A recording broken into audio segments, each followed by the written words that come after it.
Buenos días, Agustín. Buenos días, Luciano. Un gusto Bueno, que me llamen. bueno, cuéntenos la 1420, ¿qué significó para la Argentina? Más allá de este Wow. dato anecdótico que hacíamos referencia recién, ¿no? Bueno, usted la presentó bastante bien. La presentó bastante bien. Vamos a empezar diciendo que cuando nació Domingo Faustino Sarmiento en 1811, nuestro país no tenía nombre. Tampoco se sabía a dónde empezaba y dónde terminaba. El nombre que tenía era un poco confuso, Provincias Unidas de Sudamérica o Provincias Unidas del Río de la Plata, también confusa, porque el Río de la Plata también era Paraguay, era el Río Grande do Sur, y era la Banda Oriental, y era Chile, y no, nada de eso después sucedió. O sea, no tenía nombre y no sabíamos bien dónde empezaba y dónde terminaba. Cuando muere Sarmiento, en el año 1888, el país se llamaba República Argentina y estaba consolidado. Esa fue la batalla que tuvo Sarmiento en toda su vida. Sarmiento, que era un provocador, un autodidacta, fue el que pensó, el que imaginó cómo se salía de la barbarie, cómo se salía de la guerra, cómo se salía de la guerra fratricida. No nos olvidemos que en el siglo XIX en nuestro país hubo 50 años de guerra civil, entre interprovinciales, entre unitarios y federales, que ni los federales sabían muy bien qué quería decir ser federal, ni los unitarios sabían muy bien qué quería decir ser unitarios, unitarios contra unitarios, federales contra federales, muerte, donde el que ganaba le cortaba la cabeza al que perdía. Ese era el país nuestro en sus orígenes. Luego de la situación heroica que no vamos a relatar ahora, de la independencia, de la lucha por la independencia, vinieron la anarquía del año 20, vino bueno, la dictadura de Rosas, que consolidó un esquema a partir del terror.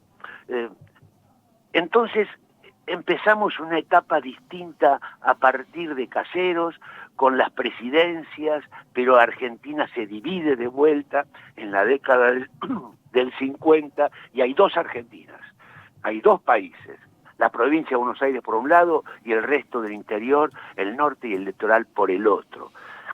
Todo esto termina luego de la batalla de Pavón, termina definitivamente y empieza una era de progreso, empieza una era, pero seguía habiendo conflictos de todo tipo. Pero ya se sanciona la Constitución Nacional, que Buenos Aires no acepta, pero después sí, y entonces se unifica el país. Hacia los 80, que es donde vamos a ir con la ley 1420, hay dos hechos muy importantes. Un hecho muy importante es que se federaliza la ciudad de Buenos Aires. Quiere decir que se pacifica el país a partir de ahí, porque la ciudad de Buenos Aires pasa a ser la capital de todas las provincias, la capital federal. Y el gobierno nacional deja de ser un huésped del gobierno de la provincia de Buenos Aires, donde el gobernador era más importante que el presidente. Y entonces empieza con la ley de federalización de la Ciudad de Buenos Aires otro país, justamente en el fin del gobierno de Avellaneda y el principio del gobierno de Roca, del general Roca, un tucumano que había estudiado en Entre Ríos en el famoso Colegio de Concepción del Uruguay y que tenía todo un impulso para consolidar el país. Nuestro Sarmiento, el que mencioné anteriormente, ya grande, había luchado toda su vida en contra del despotismo y a favor de la educación. Él consideraba, al igual que consideró Belgrano en 1802, que la base de la educación estaba en educar al soberano, en Al pueblo. educar al pueblo. Escribió un libro, un trabajo impresionante mucho tiempo antes, que se llamaba Civilización y Barbarie. No civilización o barbarie, sino civilización y barbarie. Fue una descripción de nuestro país, de las Pampas, fue una descripción. Lo que él veía era barbarie, lo que él veía era analfabetismo, lo que él veía era desconocimiento de las más elementales formas de convivencia. Y a eso le ofrecía la educación pública, a eso había que abocarse. Habían habido programas interesantes, con el gobierno de Mitre, con el gobierno de Sarmiento, con el gobierno de Avellaneda, donde se planteaban, por ejemplo, que gobernar era poblar, y eso era también una consigna importante. Había otra consigna que tuvo Roca, que era paz y administración, otra consigna importante, pero Sarmiento seguía insistiendo con la educación popular, con la educación mixta, porque la clave de la educación estaba en la mujer, y la mujer era analfabeta.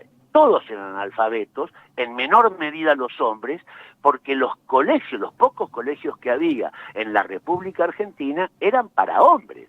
No había colegios de niñas y señoritas. El primero que crea y piensa en un colegio de niñas y señoritas fue Belgrano, y construye un colegio de niñas y señoritas en 1802. Luego Mariquita, la deliciosa Mariquita Sánchez de Thompson, que va a tener esa oficina de la beneficencia y va a regentear 2 colegios de niñas y señoritas. Pero Belgrano decía que todo el país tenía que tener mujeres educadas, porque las mujeres educadas educaban mejor a sus hijos.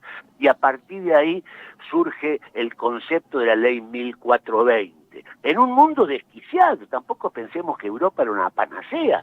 Europa tenía tantos conflictos luego de la guerra franco-prusiana, que ganó Prusia y perdió Francia. Tenía tantos conflictos, Francia estaba tan empobrecida Francia por la cantidad de dinero que tenía que pagar de indemnización por haber perdido la guerra, además de haber perdido Alsacia y Lorena, que empezaron a repartirse justamente, mientras que los argentinos estaban pensando en la ley de educación en nuestro parlamento, los franceses y los europeos estaban repartiendo África. Por eso África tiene los países tan delimitados con escuadra y compás, con líneas geométricas, porque no respetan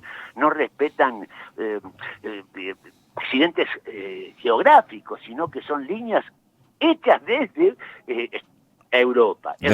Claro, desde la distancia, ellas desde la distancia con elementos de geometría, le diría, con herramientas de geometría. Uh-huh. Así que repartieron África para solucionar los problemas que había en Europa, pero no los solucionaron.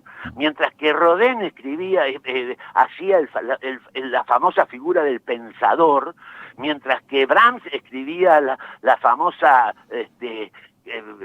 baile húngaro, había guerra por todos lados, y Argentina pensaba, en esos tiempos, a través de Sarmiento, la batalla de Sarmiento, de Juana Manso, una colaboradora de Sarmiento que también impuso sus ideas en una ley. Ahora, perdón, Jorge, perdóneme, Jorge, pero ¿por qué, si Sarmiento fue tan determinante para la ley 1420, ¿sí? ¿Por qué no se da en su presidencia, que fue anterior a la de Roca? Y no tenía consenso, no tenía posibilidades.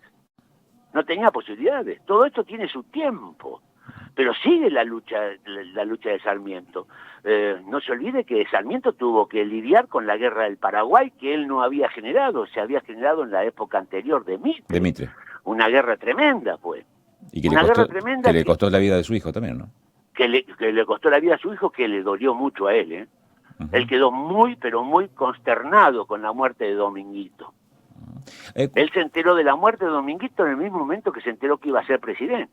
Ahora le pido le pido una ponderación respecto de lo que significó o lo que significa la 1420, ya no en el contexto aquel que usted describía con mucho detalle.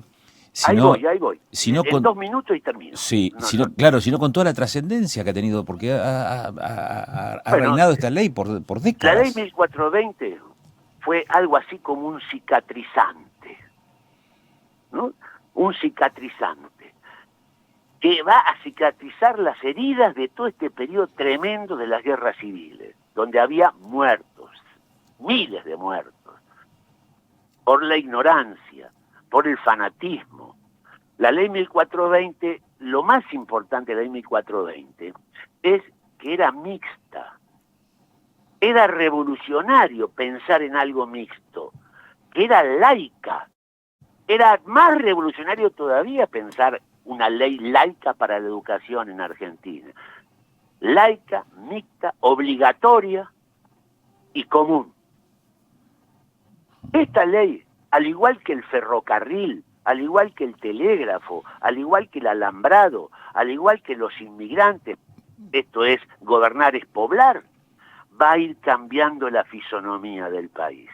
La paz, con la capitalización de la Ciudad de Buenos Aires, la Constitución Nacional, el Código Civil de Dalmacio Vélez Arfield y la Ley 1420 van a dar un fruto extraordinario porque cambia el país.